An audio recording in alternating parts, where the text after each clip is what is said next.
Welcome back. Welcome to Decision Space, the only show to take place right here in the space between the turns in your favorite games. I'm Brendan Hansen. I'm Pete Wissinger.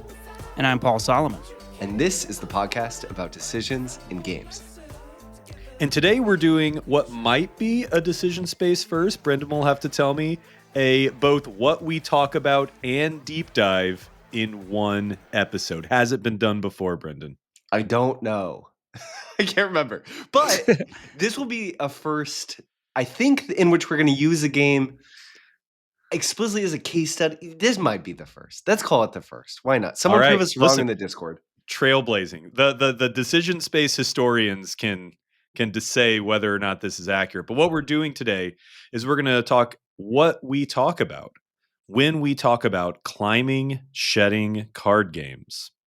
And then as our sort of deep dive case study, we'll be talking about Sean Ross's Haggis. Now, correct me if I'm wrong real quick, Pete. Sean Ross, your number one favorite designer ever, longtime world ever? Listen, we will get to Mr. Ross in the deep dive portion here, but yeah, for sure. Big fan of Sean Ross's designs. And I should, before we, talk about the game, maybe say that like I have kind of become friends with Sean Ross. I'm on a few Discord servers with him, and we've play tested some games together. So when I get to my review portion on Haggis, just take that with a grain of salt. Although I was a big fan of the game before I got to know the man. And I think Haggis is already very salty, so as a food.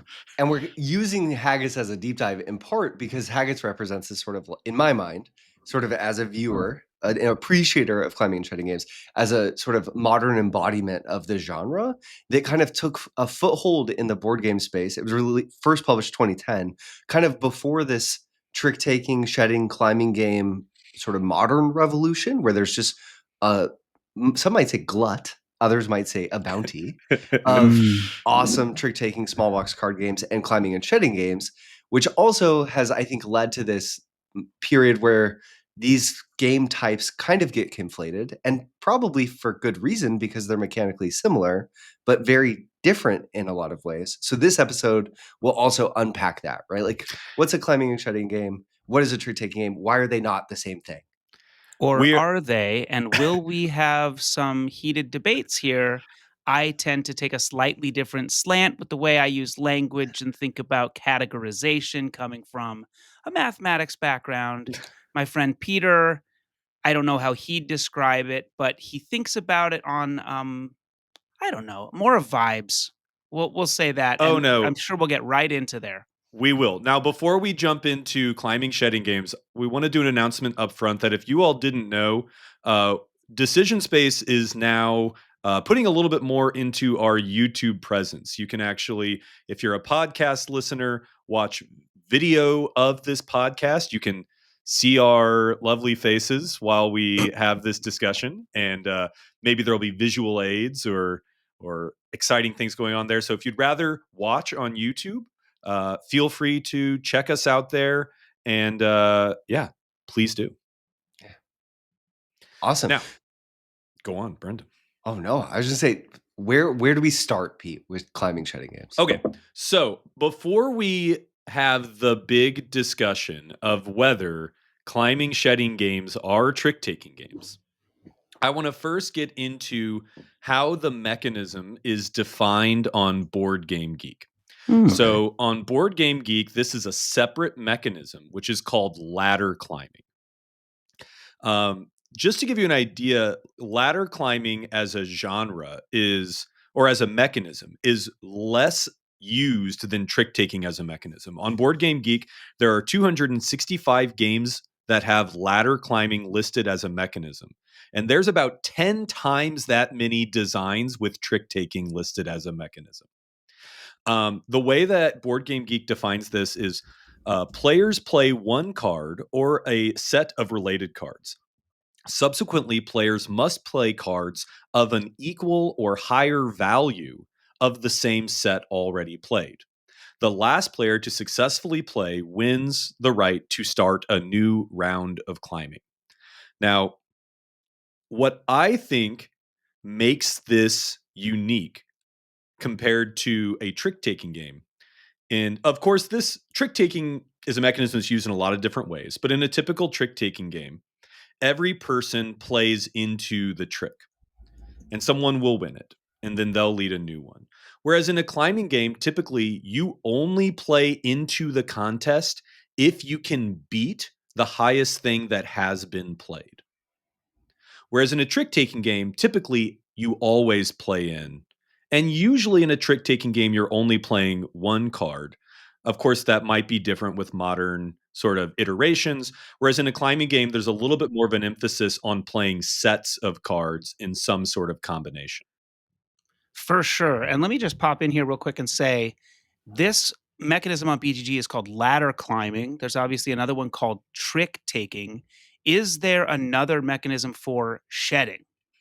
So there's not. And I think the difference here is that, first of all, if we want to get really in the weeds, not all shedding games are climbing games. Exactly. And And not all not all climbing climbing games. games are shedding Exactly. games. So So that's what I why think I of thought it it was is just that worth saying that exact point is that um, when you think of the essential shedding game, it's probably not a climbing game. What is the essential shedding game, Pete? so the easiest way to define shedding, and the way I distinguish these is I think climbing is a mechanism and shedding is a goal. Okay. Okay. That's Brendan, very what do you think? interesting. What do you think of that? I hear you. Your objective in climbing and or shedding games is both to get rid of your hand of cards first. Typically. Typically, correct. So if anyone's thinking, what is a shedding game? What are they talking about? I guarantee every one of you has played a shedding game, and that is Uno. The whole point of Uno is to get rid of all your cards in your hand. It's a shedding game, right? It's not a climbing game. It's not a trick taking game.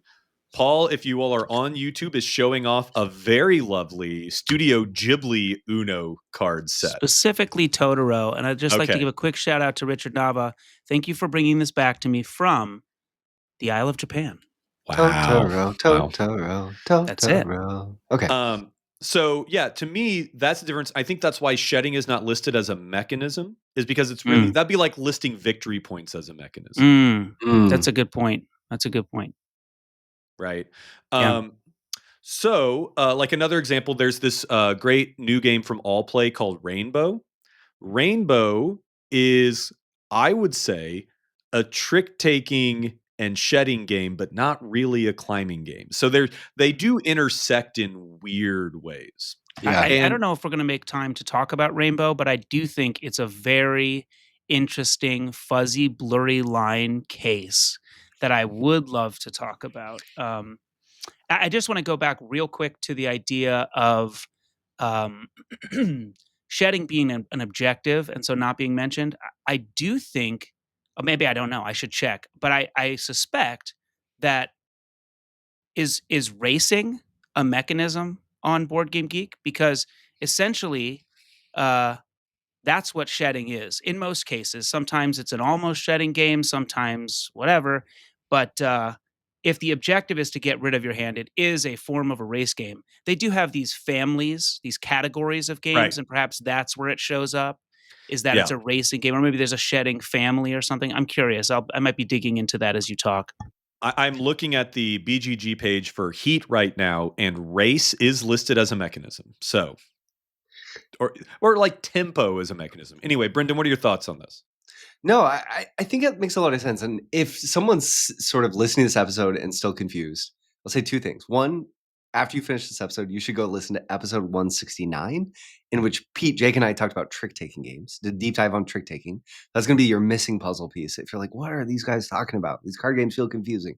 But I think for me, kind of the knot we're untying here or teasing out is that shedding, ladder climbing, and trick taking are almost like dialects in the same card game language, where if you know one of them really well, the others will feel very familiar, and maybe you can find your foothold there. But to someone who's an avid connoisseur, they feel meaningfully different because of the nuance. And these are all of these types of games are games of nuance. there's games where from game to game, there's these sort of minute differences that to someone who really enjoys feels massively different, right? Whereas if you'd never played a trick taking or a shedding game or a climbing game, and then someone showed you 3 games in a row, you might say, oh, all these feel very similar. But if you played a Sure. bunch, you can find the differences and spot them just clear as day. Oh, this is the riff here. And I think to me, that's kind of where we feel, right? Like different dialects, same language ish, or like romance languages, you know? In the same way that to people that aren't in this hobby, everything looks like Monopoly, and to us, it's immediately different, right? We have just that list of mechanisms that we all of us just looked at on Board Game Geek is this huge, language that we have. And that's a big part, I think, of what this podcast is about, right? It's sort of like certain cultures have 11 words for snow because they have a different depth of, understanding of what that range of experience can be. Yeah, totally. And then for me, there's, snow, freezing rain, slush, hail. That's about it. Sleet. I guess I have a few. Yeah. Yeah. Anyway, but I do think, Pete, your distinction of the structure of play and like the atom of a round of trick taking being a really important thing where there is a trick, we are all going to play a card into that trick, and then we will decide who wins or loses that trick is an important differentiator from something like ladder climbing shedding games where there's often a different structure. Haggis, for example, the whole round is almost every time you get a hand, that represents an atom of play, right? Like the minimum version of haggis that you'll play, you get a hand, and then you see the outcome of that hand. Whereas in trick taking, how you resolve every time everyone plays a card is a meaningful difference. That's not as true in haggis. A little Yeah, bit, and but not quite as true. for sure. And to me, like, it doesn't bother me if someone were to say if to call haggis a trick taking game. Like Sure. I think that if that helps people to sort of like have a point of reference, that's fine. Um but ultimately I personally do see them as different styles of game. Like I think that the reason they get lumped together is because they have a common heritage, and there's a good chance that if you like trick taking games, you will like climbing games and vice versa. I think they do appeal to the same types of card game appreciators. Like if you like traditional card games that have the highs and lows of a trick taking game, then you will probably also like climbing games, and I think you'll appreciate the differences. But they get lumped together because I think their fan bases, that Venn diagram is almost just a circle. Sure. I have a question here, and Pete, you being a historian, maybe you know, maybe you don't. I have a theory, which is that the history of climbing shedding versus trick taking is somewhat more separate than it is now. That historically people would have thought of these as extremely distinct, but over time, as the blending of ideas sort of happens and the peanut butter mixes with the chocolate and the chocolate mixes with the peanut butter, we start to blend these designs to get something that feels new. The waters get muddied and we're in the sort of place where we're at now. Is that true? Thinking of the historical, classical shedding trick-taking games? I'm happy to get into the history, unless Brendan, you wanted to jump in with some other thought before I dive into that. No, dive into the history, and then I think when we go into examples of games, we can talk about. I think it would be really helpful to say this is an example of a trick taking game, an example of a climbing game, an example of a shedding game without climbing. And we already did that kind of with Uno, but I Sure. think Sure. as after we cover the history, to just like lay those out. So I should say that the histories are a point of geographical divergence. Okay. That trick taking games became popular in the West with games like Whist and Contract Bridge. Those were like the most played games in Europe. Tarot, games like that. And that's Whist is like Victorian era. This is For not a sure. long time ago. Okay. Yes. And like tarot goes back to I think maybe like the 1700s or Sure. something like that. So Post like printing press creates modern our experience of playing cards Mm. in some ways. yes. Yeah. Now, Okay. as those playing cards might go over to Asia, a different style of game becomes popular. The ladder climbing games really have their history from what I could find. And I should say that if you're interested in researching traditional card games, an excellent resource is a website called Paget.com, which is compiled by a guy named John McLeod, who basically has a website on the mechanisms and history of just about any traditional card game you can think of. It's an incredible resource. Wow. And the earliest I could find is like in the 1960s, a game in China. And I apologize to anyone who speaks Chinese now. A game called Zheng Shangyou, perhaps, which is likely to be the originator of climbing games in terms of popularity in China. Um, there's a couple of other traditional deck games in China that have influenced what we think of now as climbing and shedding games. Um, one popular one is a game called Fight the Landlord, which is a Mm. 3-player only game. And in Fight the Landlord, essentially one player will bid to be the landlord, and they are the ones who saying, I think I can shed my hand first. And the other 2 players are just trying to stop them. When was this game? Is this an old game? Is that what you're saying? Yeah, it's like mid 20th century is when it becomes popular.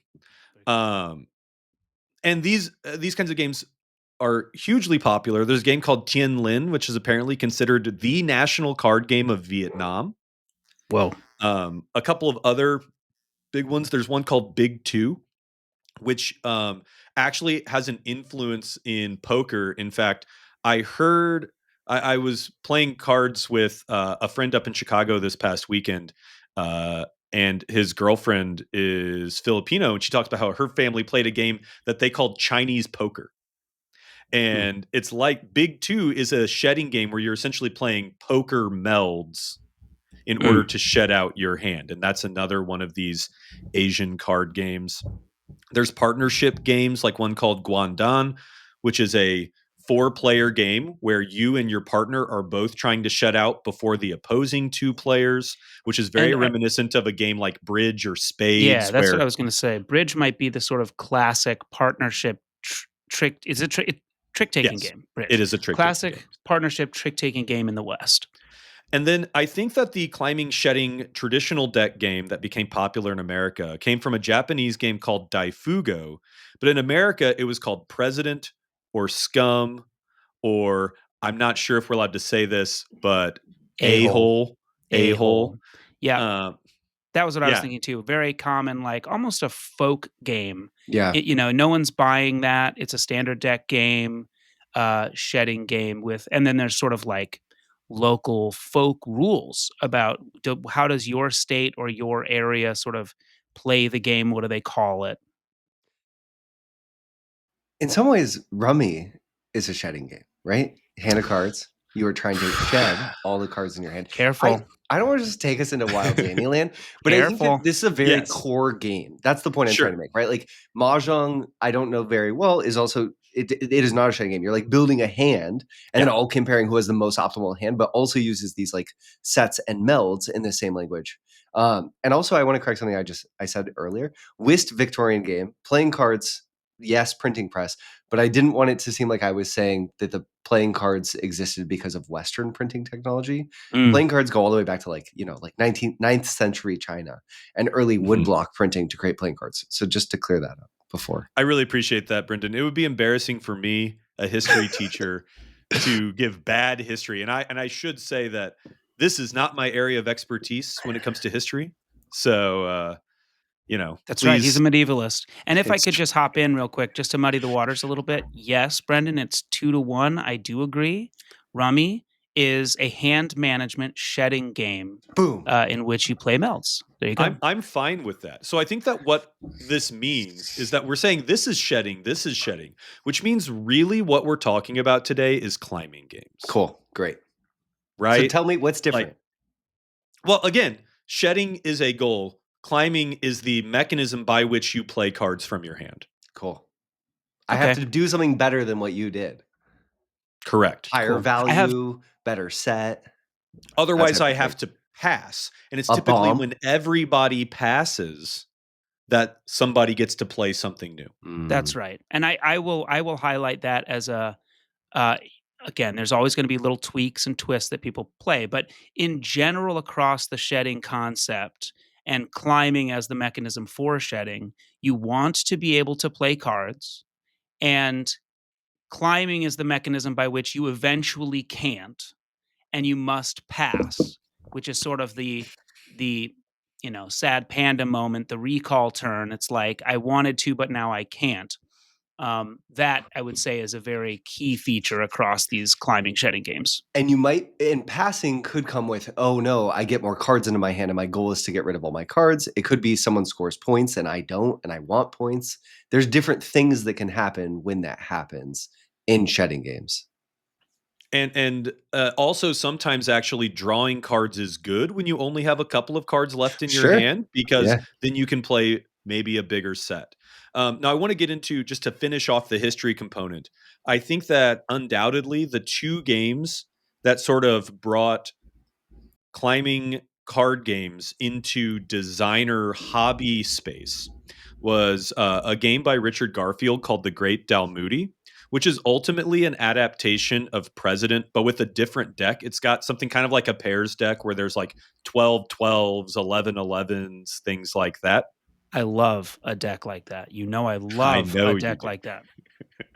But the big one, the big granddaddy of climbing shedding games for most board gamers is Tichu.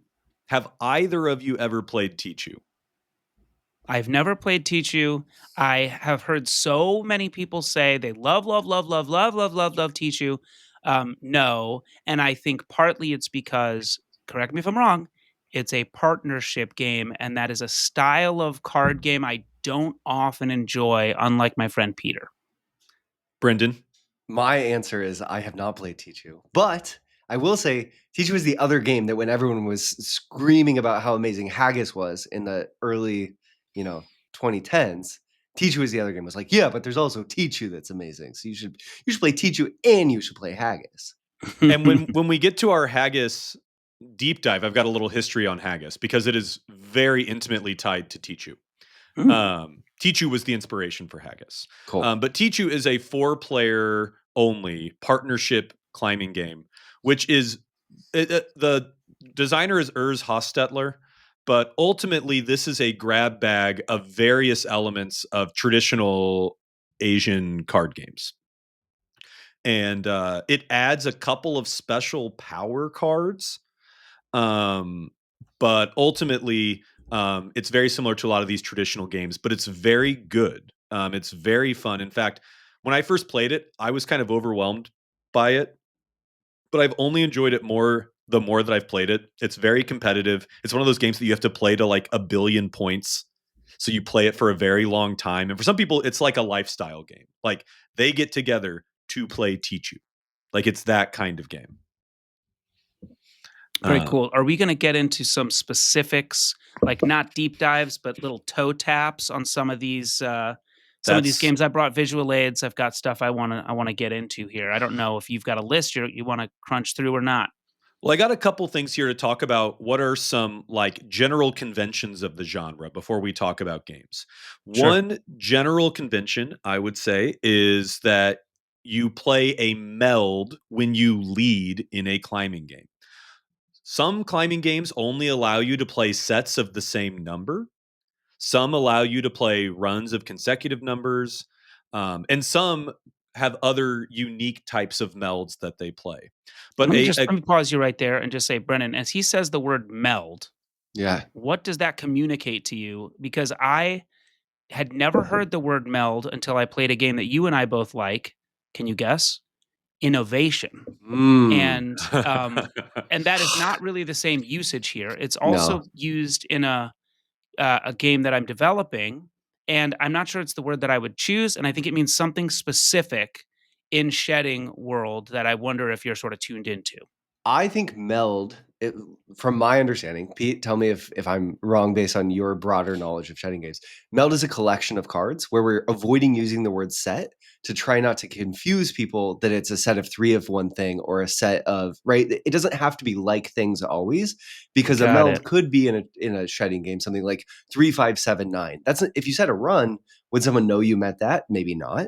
If you said a set, would someone know? Maybe not. It's a meld. It's a collection of things melding together. You have to play Got things it. that meld together. So I think for me, but also if we're not talking about this subject, it reminds me of alchemy, right? Mhm. You know? That's what I thought too. I was like, Yeah. "Why am I'm melding?" And I do think that That makes a lot of sense. As a mathematician, I think of sets as like the broadest possible term rather than this Mm, narrowly specific thing to of a kinds. But yeah. you're exactly right that that's what's going on. And as we get into Haggis, we'll learn about I think some very different style of melds. So yeah, Pete, you were saying the person that leads the begins maybe is a better term in this case begins the climb Mhm. And plays then a meld.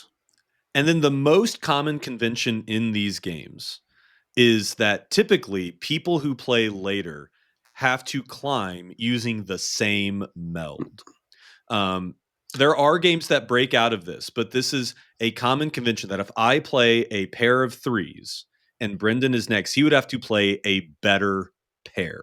And that we are just climbing with pairs because pairs is what I led. I think that this is sort of similar to following suit in a trick taking game. Mm, That when someone leads, they have agency to say, this is how we are playing in this contest. And the yeah. distinction might be I'm sitting across the table from you, Pete, and I have a hand that has my hand is set up for runs. And I'm just like, oh, if I can just get a few turns where I get to play these awesome runs, my hand is amazing. But if the rest of the table is playing these pairs, I'm going to be in trouble. So it's that similar struggle for what is the shape of this game? And as you're playing cards, you're trying to one, shed cards from your hand, but two, figure out what other people want to do with their hands and get in the way. Yeah, It's a I stance. will say this more when we get into Haggis, but I think meld matching was one of the things that really threw me in our Mm, first play of Haggis. Because I had played President much more, which does not have meld matching, and I had played Scout, which does not yeah. have meld matching. Yeah, I'm going to talk about. Well, I'm definitely going to get into Scout because I think that for many people today, Scout has just been such a hit that it Yeah. is their main touchstone on what a climbing game is. And then when they go back and play previous climbing games, they're confused Yeah. because they're used to Scout. But so I'm going to save Scout. We'll get there. Um, but I think that what Brendan talked about is really great, where you might think you know how you want to play your hand, but you need to take the lead in order to play your hand the way that you want to much of the time in these games. Hmm. Um, Sean Ross, the designer of Haggis, has a ton of really good board game geek sort of design diaries and stuff about the genre and about his game. And he talks about how a lot of games include something that he calls a catalyst, which is a clever term he's using because bombs are a common type of catalyst. And this means that some way for me in the game to be able to change the trajectory of how we are playing, a way to break sort of the convention, sort of like trumping in a trick taking game. And so it's very common in a lot of these games to have certain melds called bombs, which you can always play in a way to try and steal the lead in the climb. So in Haggis, for example, you have these wild cards in your hand that everyone gets at the start, a jack, queen, and a king, and you can always play a pair of those as a bomb. So if my hand's going off the rails, I don't want to, but because I want to save them as long as I can. They're my agency. I could throw them down on the table and say, pump the brakes, let's restart, more or less, right? If I play my Yeah. queen king, no one can top my queen king. I've I've sort of said we're aborting this turn, this round. Let's start again. And Yep. just to maybe we're going to talk about Scout more in depth here in a minute, but Scout also has a catalyst, to use the term, which is that everyone gets one of these Ooh, Scout and Show tokens, Correct. which That's gives you it. a little agency control to say, now is the moment that I'm going to choose to use the extra power that I have for this hand or round or whatever. that's really interesting, Paul, how both are a limited resource, but a really different type. One is Yeah. like you just get to have more agency in this game state that's more flexible, and one is much more rigid. Haggis and sort of says, I'm going to rigidly stop and we will restart. Whereas Scout kind of flows more freely. I Yeah. don't know. Both games are a dance. I think this Yeah. genre to me feels like a very psychological dance genre where I am playing my hand, but also playing a timing puzzle and also thinking Mm. about my opponent's hands. I do have to say that I think there is something about playing a hand in a climbing game that to me um, is, I think, a little bit more strategic than a trick taking game, Mm. because I think a trick taking game is very tactical Whereas I think a climbing shedding game, one of the joys I have in one of these games is I think sorting your hand is really fun in these games Yeah. because the decisions you make when you sort your hand is like, here's how I think this is going to go. I'm going to put this card by this card so I know that these can go Mhm. together. And there is just this way that you have to play kind of mind games with your opponents when you play these games where you're constantly taking risks about, I think if I play this, it'll get back around to me and then I Mm. can play this. Yeah. And that's not something the kind of depth I think that I get in a lot of trick taking games. It it obviously depends on the game, but when you look at a trick-taking game, there's so much planning that you often try to do, and you get a real sense for, "Okay, this is how I need this hand to go, and I'm not gonna have a ton of agency." And you reach some point where it's sort of like, "Okay, this hand's a foregone conclusion. I don't have a ton of decisions left." And you have that same sensation in a shedding game, but oftentimes in a trick taking game, you're thinking about, okay, what suit am I trying to get rid of first?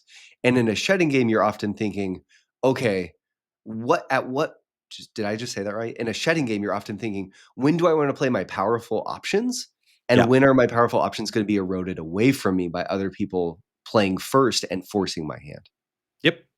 And I I get, would say that in general, as we compare the decision space of those two styles of game, trick-taking games are a much tidier little decision space, predominantly because you're playing one card at a time. And yeah, so if you have a 10 card hand, there's, 10 factorial orders in which those cards might come down, and that's pretty big. Apologies if you're not a math folk like me.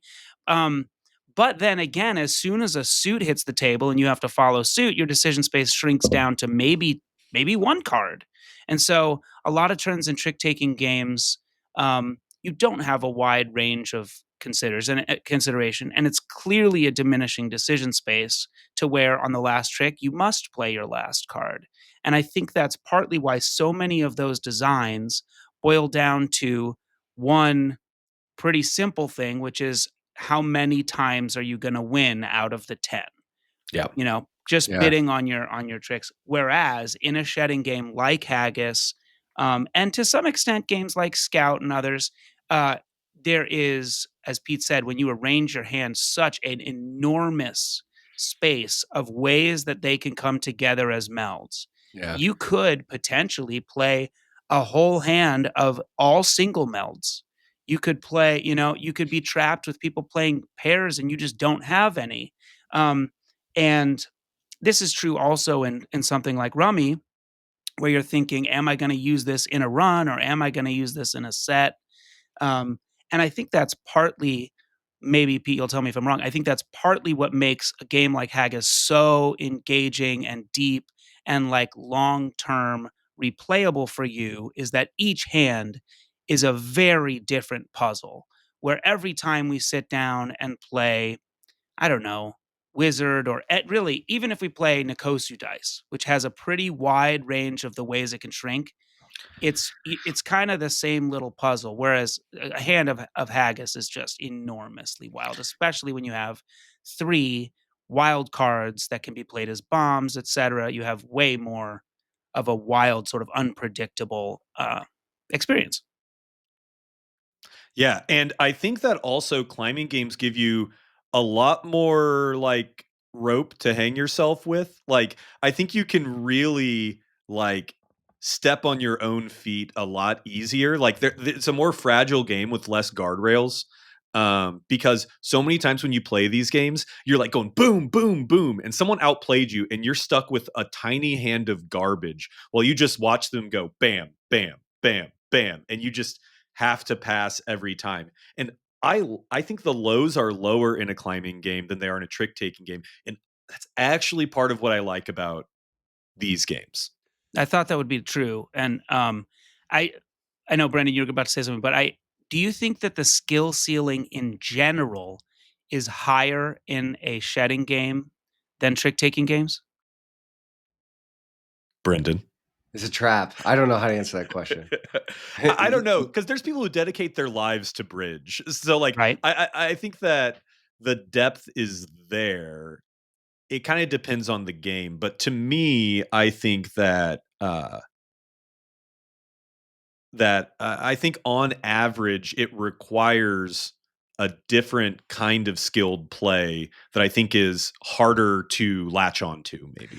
I think the feedback is really different in these two types of games, which really impacts the play experience, right? In a climbing and shedding game, you're thinking more actively about the options that you have, and oftentimes forced to make specific decisions, but less often forced as strongly as you might be in a trick-taking game where someone plays a card and you have to follow suit. You have no other choice. And oftentimes it's very clear that you should play your highest value card or your lowest value card in that suit. And I think trick-taking games, as I've been learning to play them, oftentimes I'll lose and say, I don't get why I lost this hand. I just Mhm. feel lost. And the more you play them, the more you move from trick-taking game to trick-taking game and understand the flow around the table, understand that your hand is a looking glass into everyone else's hand at the table, and to understand when and why you're going to lose based on when certain suits come down. Whereas in shedding games, I think the feedback is a little bit more immediate, but the strategic decisions are more immediate themselves also to like Mhm. your first time playing. You get like, oh, I have this option and this option, and I understand what those would do. Whereas in trick taking games, you might not understand the implications of opening with a certain suit and what that's going to do to the shape of the whole trick, the whole round, Mhm. the whole hand. Yeah, that's interesting. I think now would be a good time to talk about a couple of examples of these games and kind of what they do that's unique, and then we'll do our deep dive on Haggis. So Yeah. let's start with the one that probably most people are familiar with. I've got my hipster Japanese copy, Don't you just.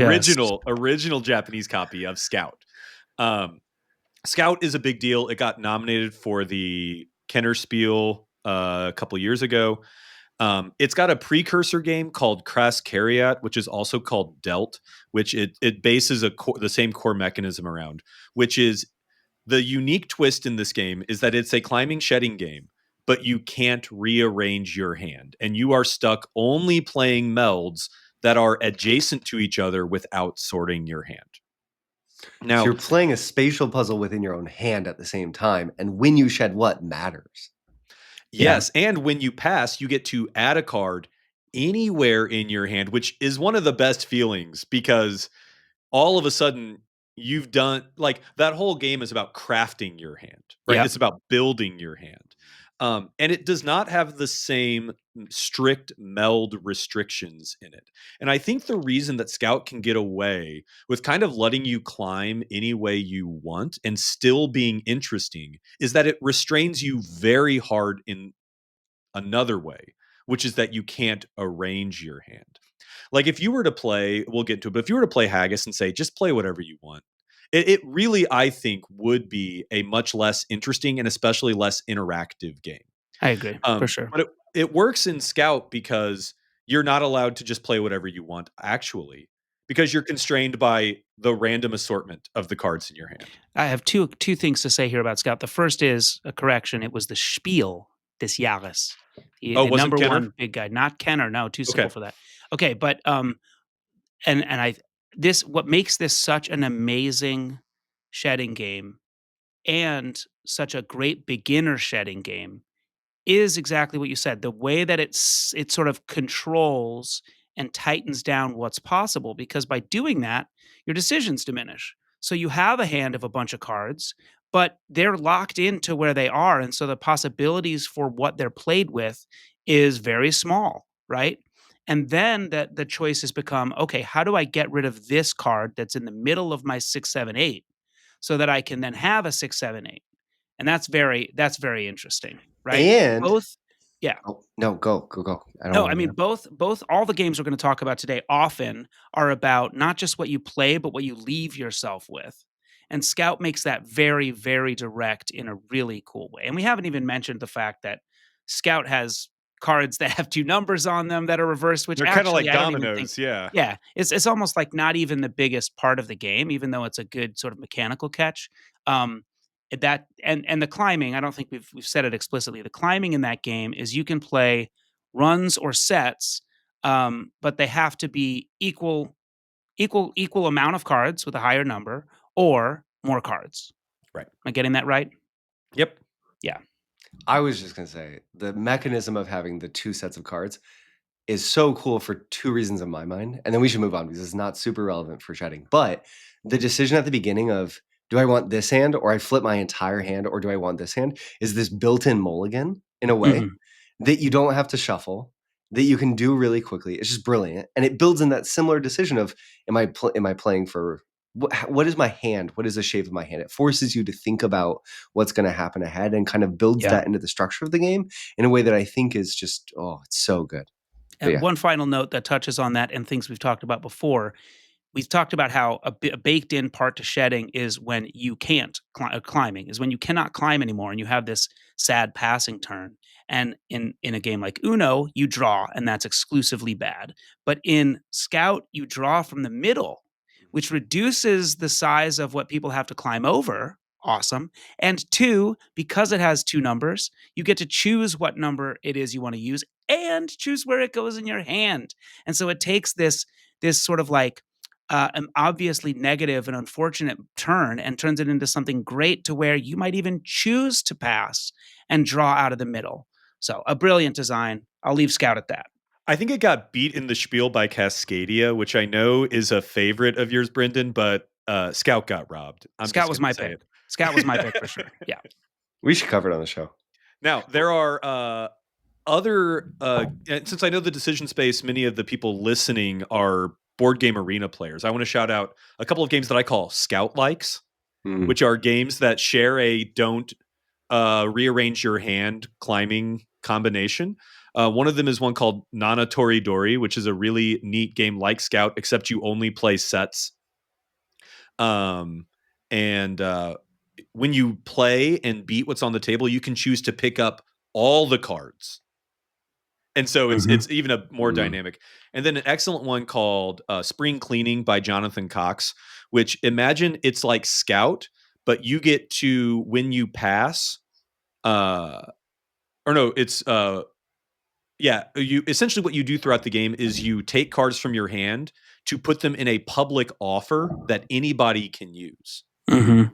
And so you're using cards from each other's hand to build your melds. It's very cool. It's also on Board Game Arena. That sounds very cool. And two notes there. One, John Cox of John Gets Games, aka.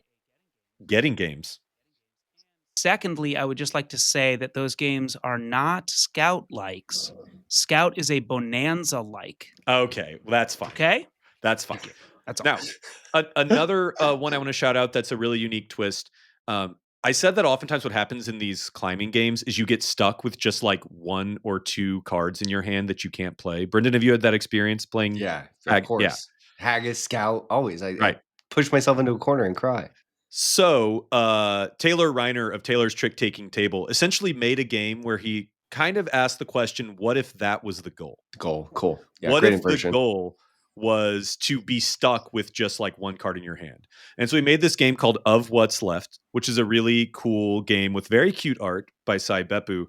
And then it got a wider release from Bezier with a game called Seers Catalog, which kind of has a werewolf theme. But I really recommend this game if you think that sounds interesting, because the whole idea is you're trying to get stuck with just one card, because whoever sheds out first gets 0 points. Everyone else loses points equals to how many cards are left in their hand, but then they gain points equal to their lowest card. So imagine And I'm stuck with just like 110 in my hand. Okay, I lose 1 point, gain 10. I got 9 points. yeah. That's I cool. think had very you cool. explained it to me that way when we played, it would have made more sense to me. Okay. But I like that explanation, and I think the one really key mechanism here is that when your hand gets small enough, you must climb if possible, and so You you might cannot want to pass, hold on right. to a single 10, but you may have no choice but to play that, and you can kind of fish things out of people's hands that way.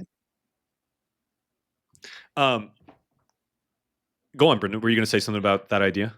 Oh, I was going to say, what are some of the other highlights of shedding games that people might know, and some distinctive things about them, actually, to pivot? Because there's a real spectrum of depth here and complexity, Yeah. even though they all fit Oh, in yeah. small boxes. Yeah. Yeah. For Yep. sure. Let me talk real quick about two shedding games that are not climbing games, or that maybe are climbing games, etc. And the first here is Uno, and yes, I have the Totoro Uno with the cat bus and all. And Uno is a shedding game, right? You want to Yep. get rid of your hand of cards, and in fact, you want to say Uno before it happens.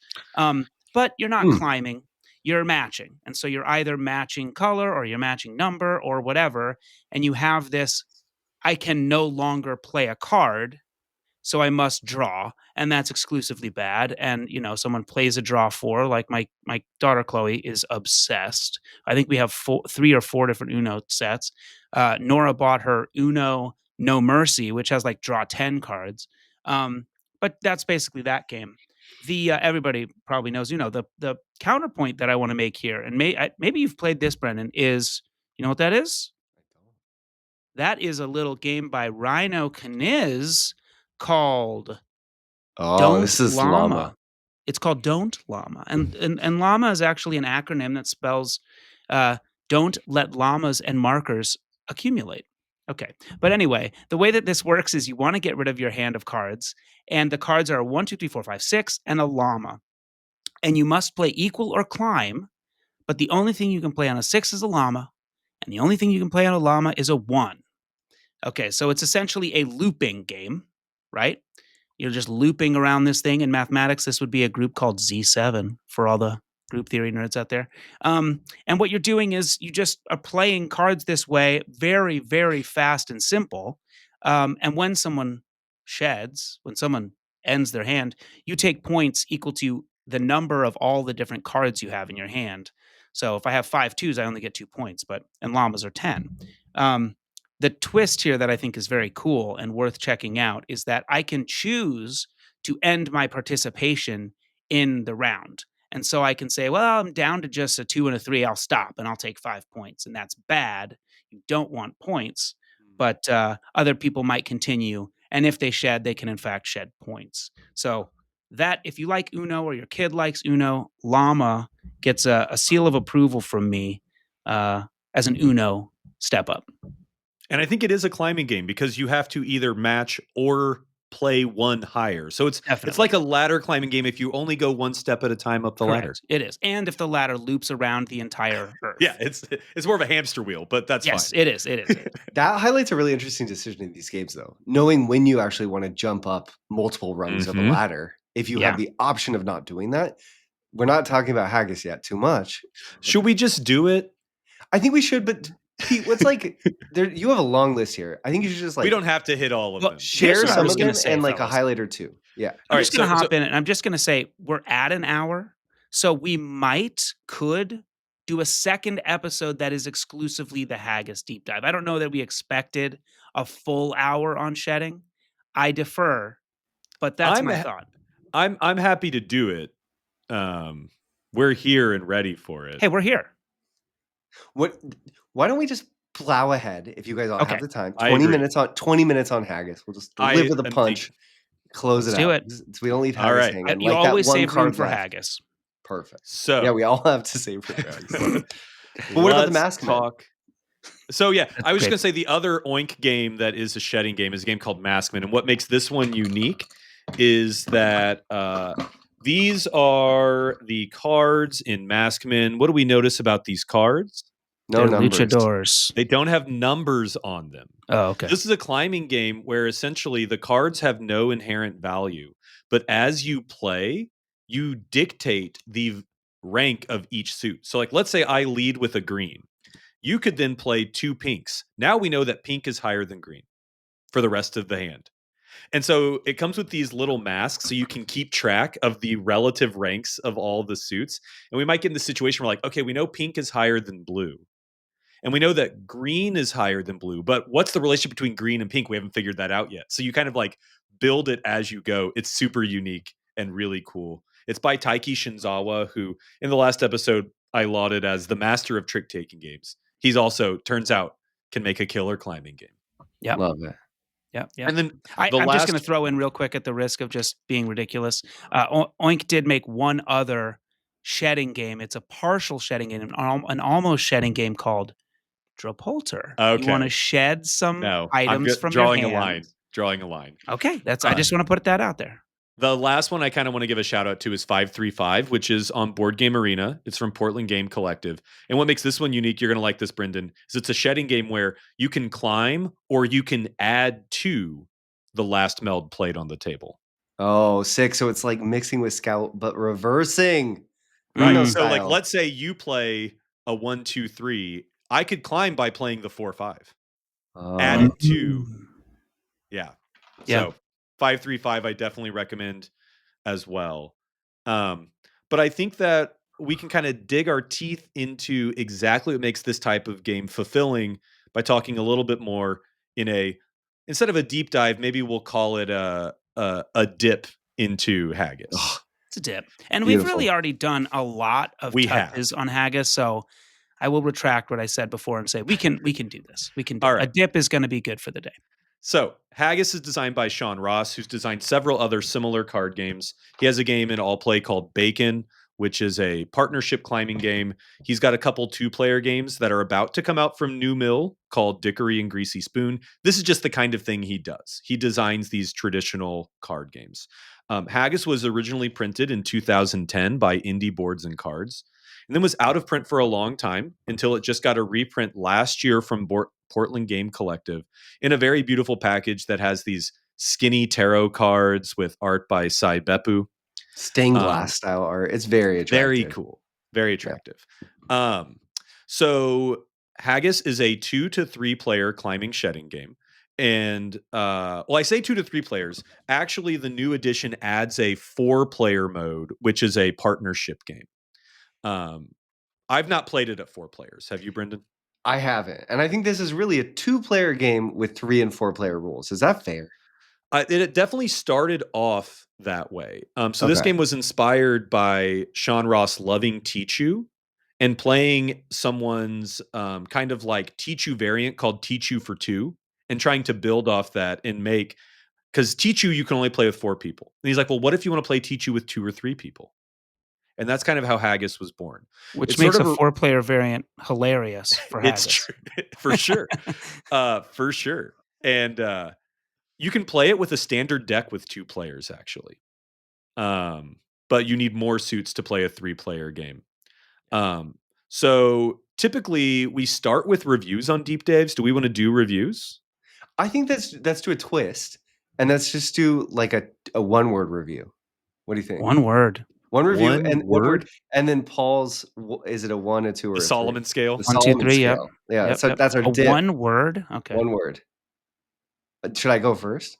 Go for it, You just Brendan. You give got to me- all set right. that. You got to How set about, how the. about 1, 2, 3 and a 3-word rating? Can we do Okay, that? great. 1, 2, 3 scale and then 3 words as you get. Okay. All right. A Delightful Waltz. This is a 3. This is an awesome game. I think that Haggis is a wonderful game. Look at him. I He's breaking can't keep his. going. He's breaking his convention. Yes, he did. He went. He did it, and then he commented on it, and that's okay. I'm gonna say, actually, very good, Mm. and I'm giving it a 2. And I will say why. Okay, this is a great and deep, strategic, very compelling card game that I really enjoyed our second play of, but I would never grab off the shelf or recommend to play when I'm having a game night or just, buddy time. So for me, it's a 2, but it is, I do think potentially a masterpiece of card game design. Yeah, I guess my 3 words would be my favorite card game. That's Nice. forward, bud. It's a combo. Yeah. It's I mean, hyphenated. Talk about not a math guy. I mean, I like wrote out this whole review, but I don't have to get into it. But like ultimately, I really think that this game provides more drama than most Ameritrash games I've played. And I think the thing I appreciate most about Haggis is that it gives you a lot of tools for flexibility, in that I think it actually, you kind of get to like express yourself through how you play this game.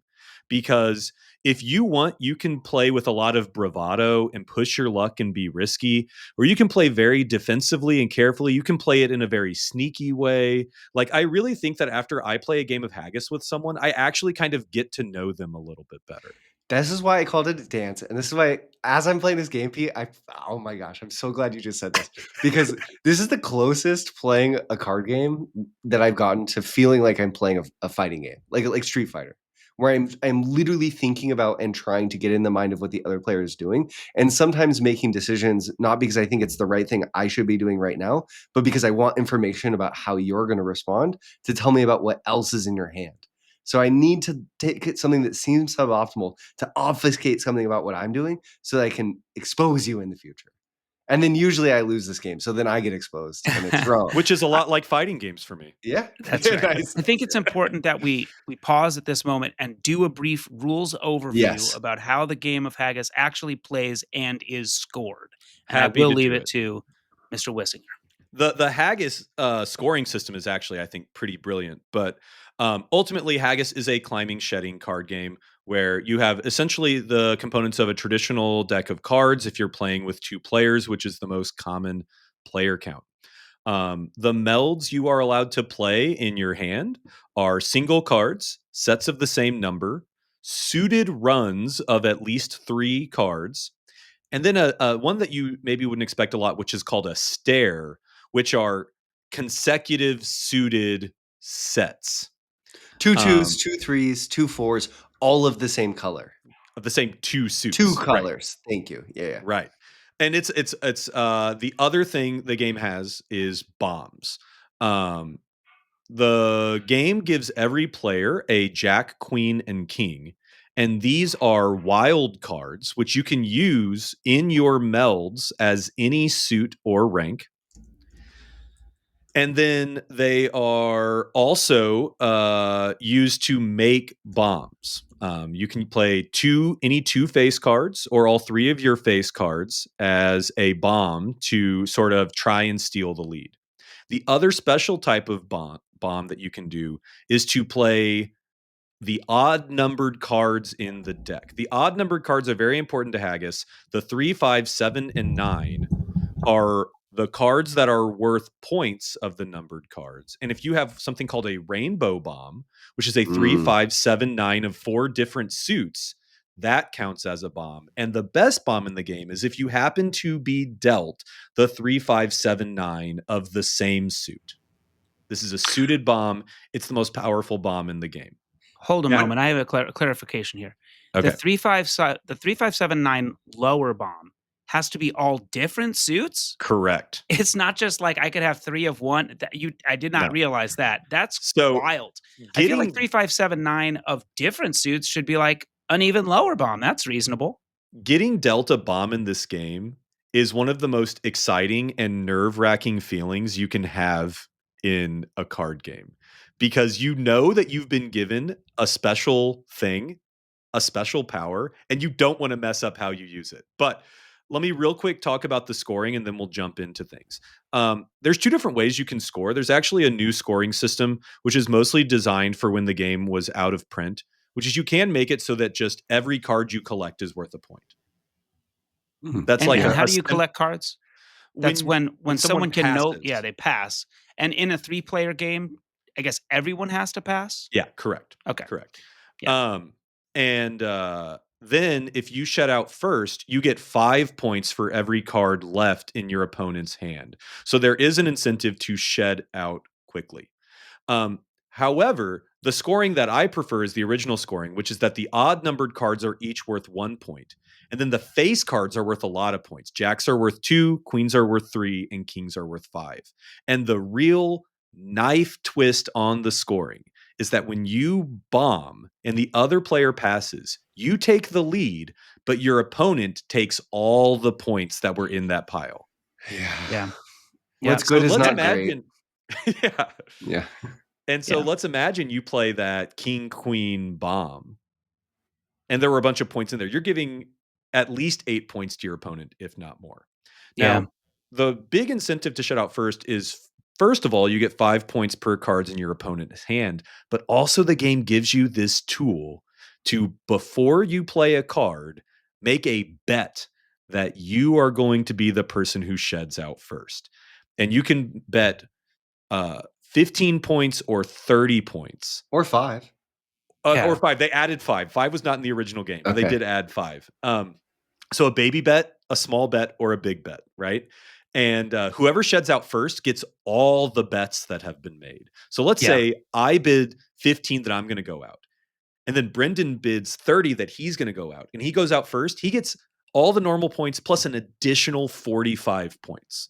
Yeah. You So it's not quite a bet or a wager, but it's like increasing the value of this thing. It is sort of like an investment in a way, but there's no downside except for you give up points in this zero sum exchange.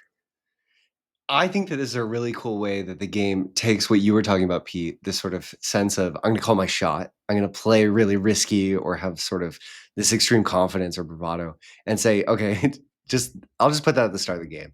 Right. And then also solves this problem of the fact that whenever you have a 2-player card game where you're dealing from the same pool, you can end up with really uneven hands. Fox and the Forest, a 2-player trick taking game, solves this problem by making losing and winning tricks Mhm. potentially good, depending on what happens.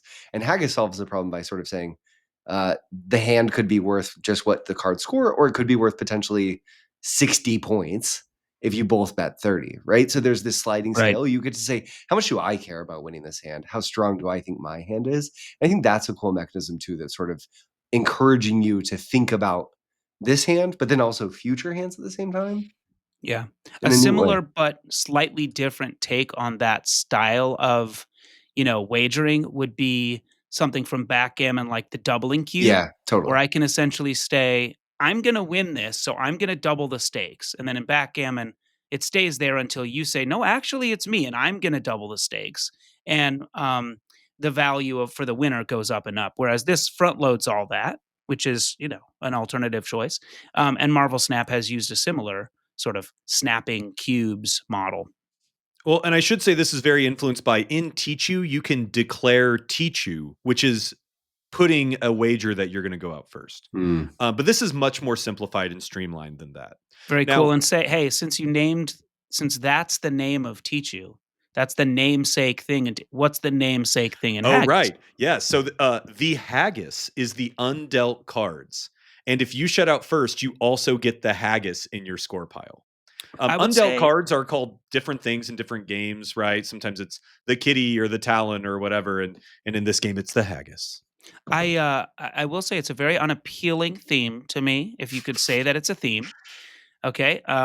Anyone that knows what Haggis is might understand that. But I've had also, Haggis. and how was that for you? I like it. I will tell you, just as a side note, we played a game of fun facts or Fun whatever, and facts. we had to rate ourselves from 1 to 100 on how picky we were about food. And Pete put himself at a 1, so he'll eat anything.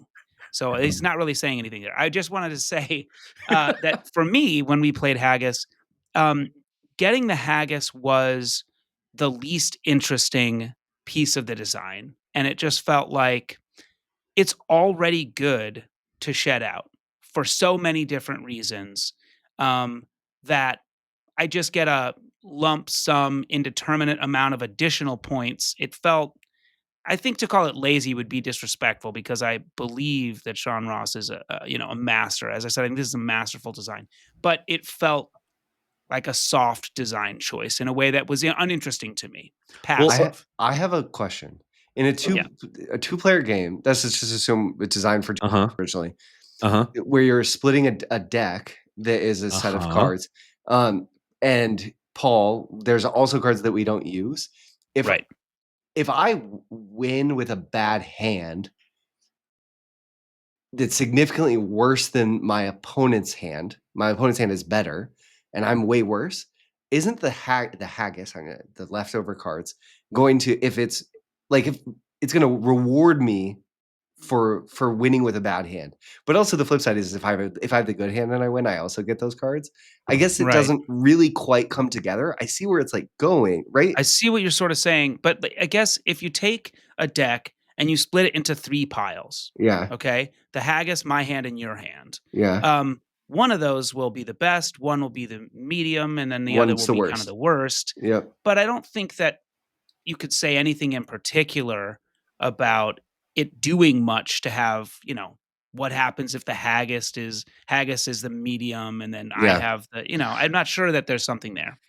I Yeah. think it's a common convention in a lot of these types of games. But one thing that I want to talk about as we talk about points is that one thing that is unique about, or not unique, but one thing I like about Haggis is that if there's no bets on the table, then sometimes it's better to play for card points than for Mm. shedding if you have evenly matched hands. Paul, you and I played a game the other day where I shed out first, but you got more points. That's true. That I felt was very satisfying for me, and I liked that wrinkle in the game. It's similar to what I said about arcs on our last show, which is that it puts the balance in a state whereby it's okay to sort of flip the whole system on its head, where it's like sometimes it's advantageous to not do what is clearly the goal. And I really, yeah, I like that. It also does mean, though, with the general balance that, and we had a hand where we both bid. I bet 15 and you bet 30 or whatever it was, just to kind of do it for me. Um, those hands will obviously have a much bigger impact on who's going to win this thing. So it's something you have to be delicate with. And that was possible that, Paul, you getting more points but not shutting out first because of the interesting bomb rule, where if you play bombs, you give up all the points, but you do sort of wrest control back of setting the tempo. So if in this dance metaphor, you take the lead, but you kind of give up all the points to do that, it feels really powerful, but when you do it really matters. And I think for me, that's one of the most interesting decisions in all of Haggis. Yes, the like, do I play for pairs or am I playing more for runs is very strategically important. But the single decision of when do I bomb, when do I use this valuable resource is so interesting and fun. And Pete, you were talking about the rainbow bomb when you get the 3, 5, 7, 9, all of the same suit and how exciting that is. No, yes, that Yeah. feels Yeah. amazing. Yeah. What feels even worse is when you basically end up forced to harvest part of it or just to play it and in You a never point do that it. you You didn't never want do it. to. Yeah, you No, you can't don't do do it. it. Yeah. If you No, do but it, you made a mistake. totally. But you can end up in situations where it's sort of like, "Oh, I just have to play this bomb now," and it doesn't feel like the right time to play at Sure. all, and I Yeah. wasted it, you know? Mm, I yeah. think that those 3 face cards are so brilliant, right? Because the game does you can't get dealt a bad hand, but everyone has 3 wilds, Yeah. which means that Oh, I love that usually decision. early in the game, you can play, right? The game gives you the tools to play no matter what cards you're Yeah. dealt early in the game. But the real core of the game is, do I want to use these face cards as wilds where I'm more likely to take them as points? Mm. Or do I want to use them as a bomb where I don't care if I take those points because I'm going to try and shed as fast as possible? Mhm. Yeah. Right. It's also a Yeah. race, Paul, to your point earlier, where you're racing, but you're basically trying to run as slow as you possibly can until you can sprint to the finish line. Like you want to That's stay true. right next to that person until you think, "Okay, I can I'm there. I can do it. I can see the finish line. I'm going to sprint there before you." So Right. you're making this sort of interesting decision where there's a pivot point where someone's hand is going to win. Right? The foregone conclusion point occurs in Haggis, and then but you don't necessarily know what that is. You're playing your hand trying to get there, and then oftentimes my experience is, "Oh, damn, I messed up, and I'm not Yeah. gonna play any more cards in my hand." Yeah. It's And sort I of yeah, like there's other games like this, like Dominion, for example, where yeah, to advance yourself in the game, you have to take clutter, and that clutter limits your ability to get to the finish line in a sense. How much gas am I going to keep in the tank to make that last sprint? It's like a yeah, marathon, right?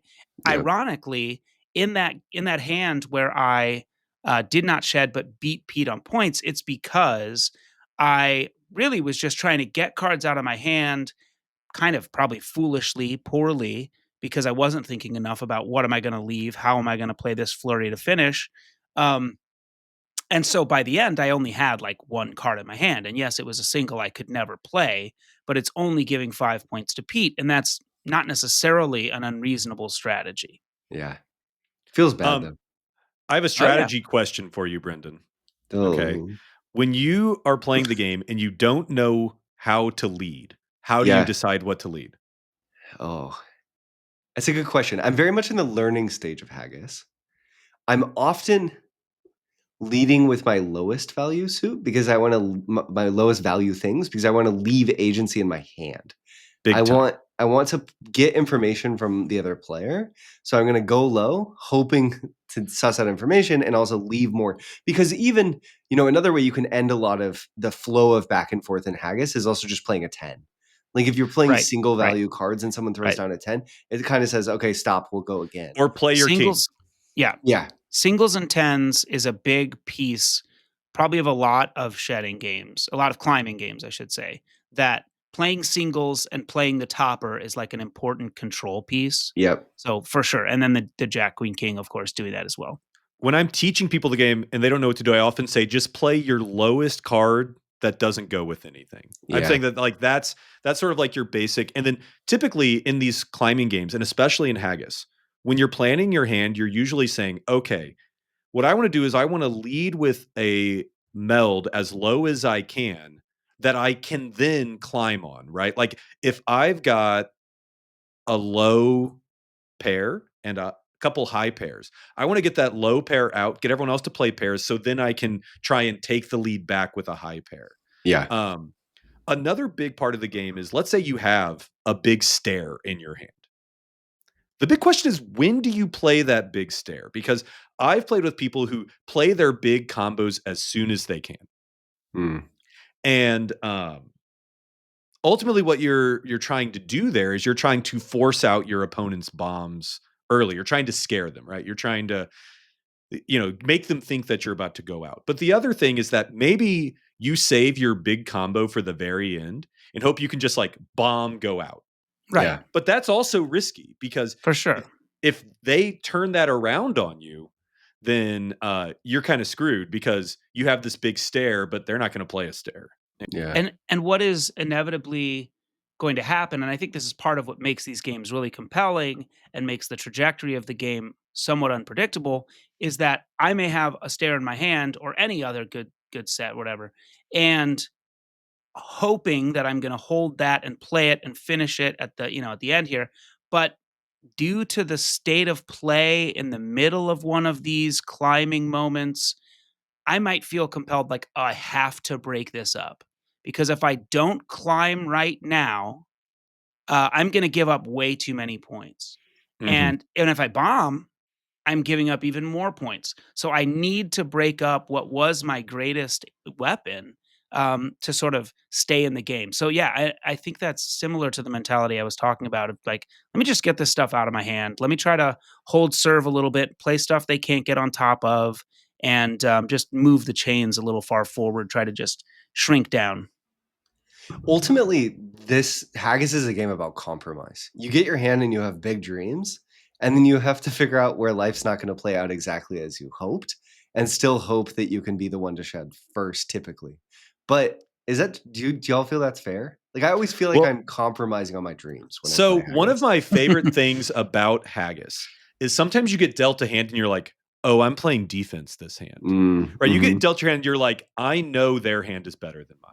Like Yeah. sometimes you get dealt a hand and you have no odd cards and you're like, dang it. They've probably got a bomb because, Yeah. or like you get like no tens or something.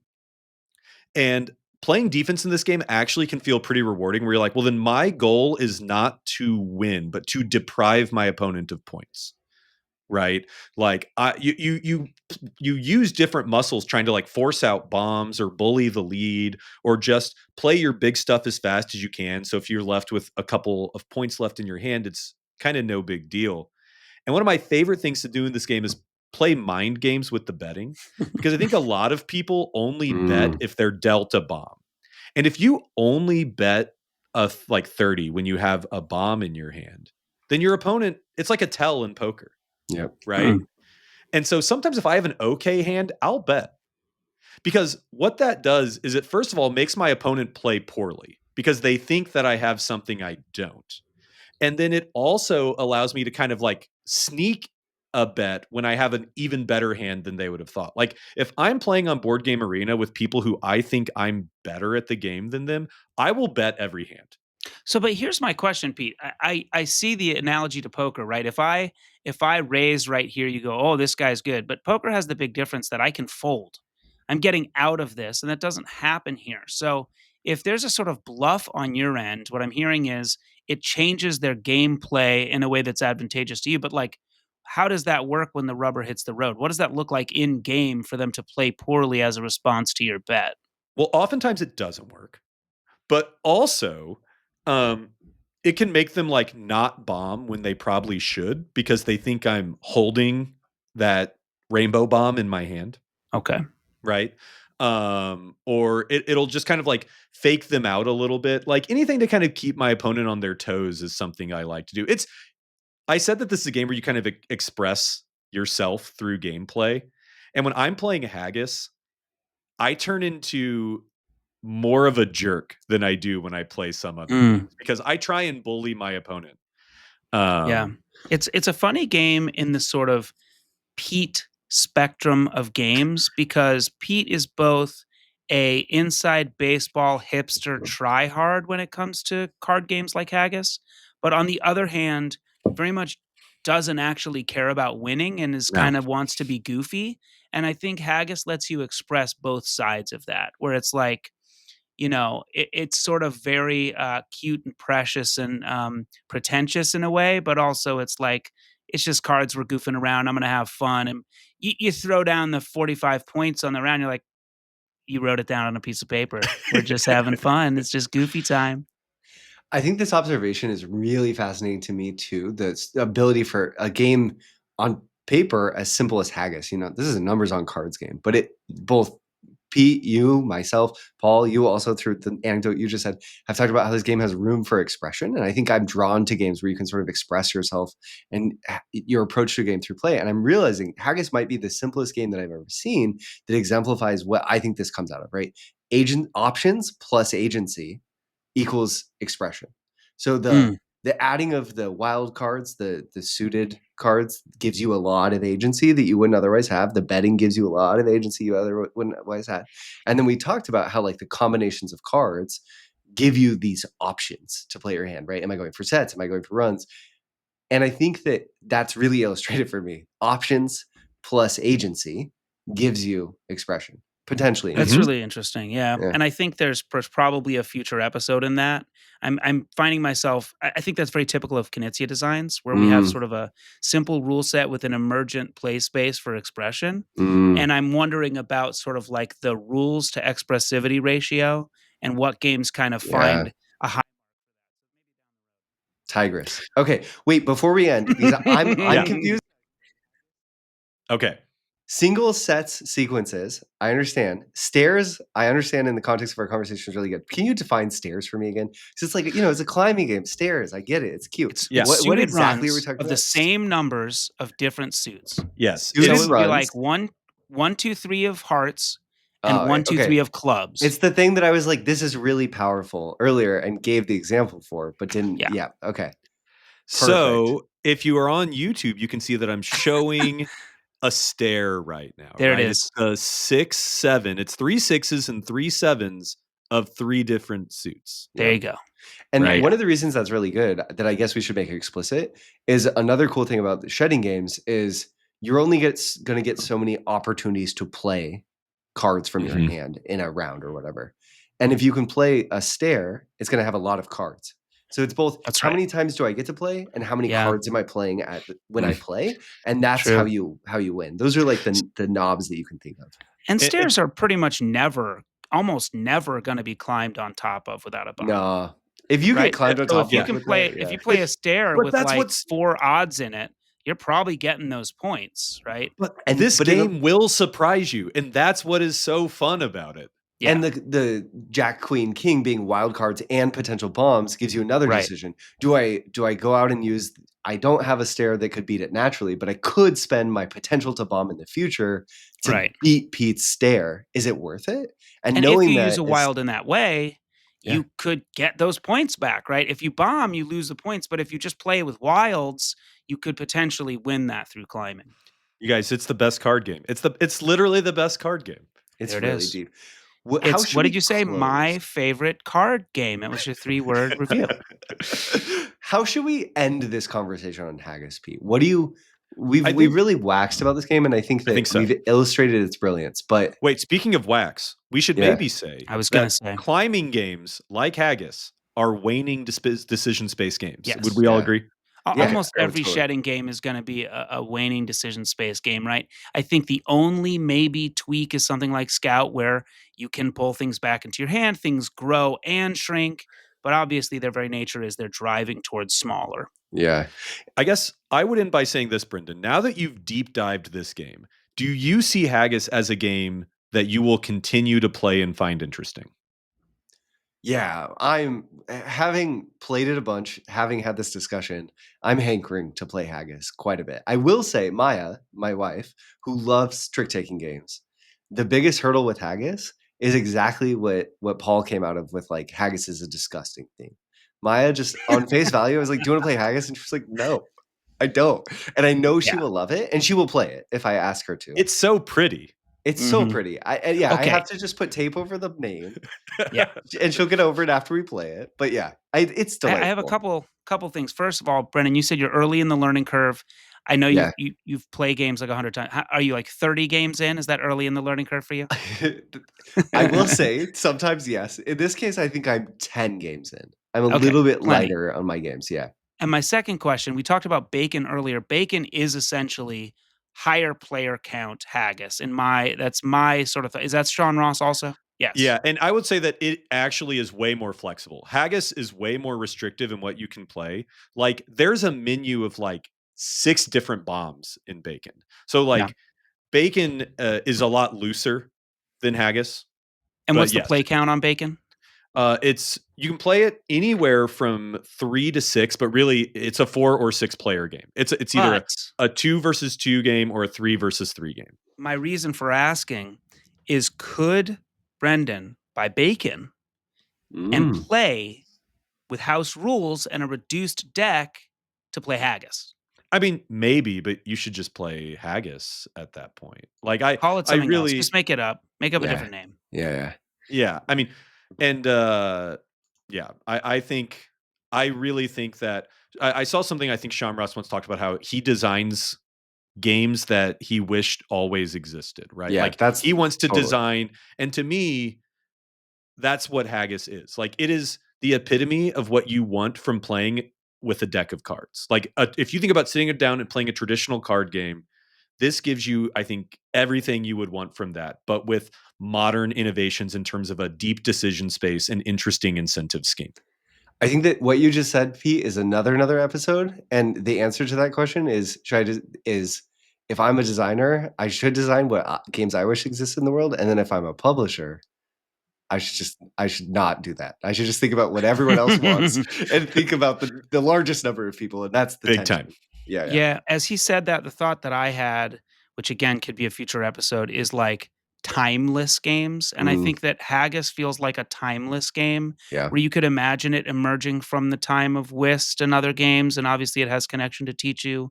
Um, and as a creator, a designer, I think you do want to make the games you want to see exist. I think that's really important. And as a designer, you want to make evergreen, timeless games that you think will continue to be in stock and on shelves and tables forever. And I think Haggis for Sean Ross is certainly both. Well, I think that seems like a good place to close out. Brenda, do you have one more thing you want to hop in with? No, I think well, I think that that's a great place to leave it, and I hope that some of the timelessness of these games gives opens the door to more people experiencing them because I think there is due to some of the language, bombs, stairs, melds. I think they, despite being very simple games, can feel intimidating. The betting makes them intimidating too, Mm-hmm. and I think if you're interested in these games, you've listened to this episode and you haven't tried one, just jump in. You can do it. It's not going to be too bad For to Join learn. us sure. on To learn. Discord to talk Yeah. about climbing, shedding, trick taking.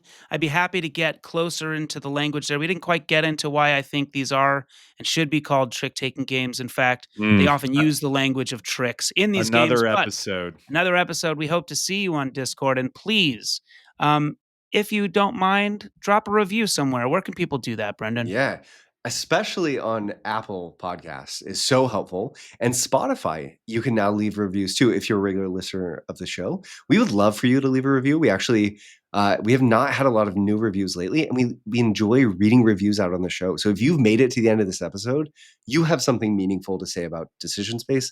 Please leave a review. If leave it somewhere where we'll find it, or if you don't, just leave it there and then send And it feel to us. free to Yeah. roast the 2 new hosts. We're 2 in now, and we haven't had a single roast yet. Or the Thank you old all. house. Yeah. Roast We're anybody. also on Blue Sky if you want to check us out there. And of course, as always, we want to thank Himbre for our intro and outro song, Reach Out. And until next time, go play some cards. Awesome. Bye, y'all. Adios. Adios.